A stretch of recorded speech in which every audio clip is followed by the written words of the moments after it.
Hello mga loves! Welcome back to my channel. So for today, andito na naman tayo sa grocery serye.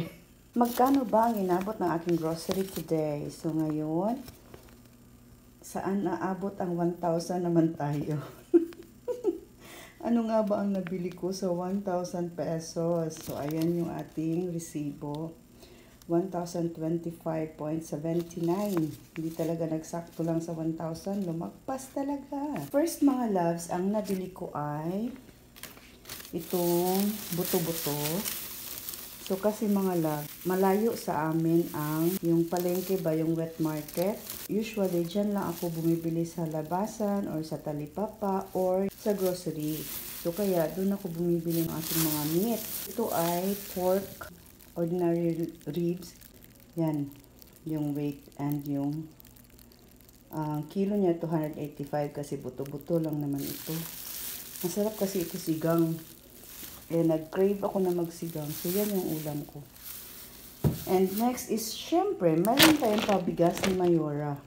Yan ay 5 kilos mga loves. So, ang presyo niyan ay 322 pesos ang 5 kilograms. Ayan mga loves. Medyo marami naman siya, pero pang sinigang lang kasi ito na sahog. At itong ating sanitary pads na panty liner. Ayan lang, oh. So, may gulay tayo dito ng very, very light. Ito ay para sa aking masarap na yung bilis ba, nalagyan ng kamatis, ganyan. So, yan lang talaga yung nabili ko. Medyo naman, pero kung ikumpara mo naman kung sa palengke ka bibili, baka mas marami, no? Hindi ko alam, eh. Hindi kasi ako masyadong pumupunta sa wet market. Count natin. So, 1, 2, 3, 4. Ito naman ay pipino. Ito talong, 5.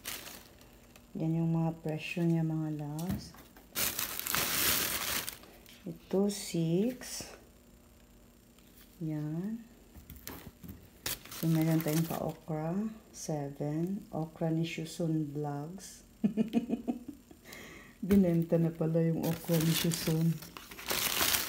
8. So dalawa itong binili ko kasi ang sarap-sarap magkamatis. Favorite ko yan. 8.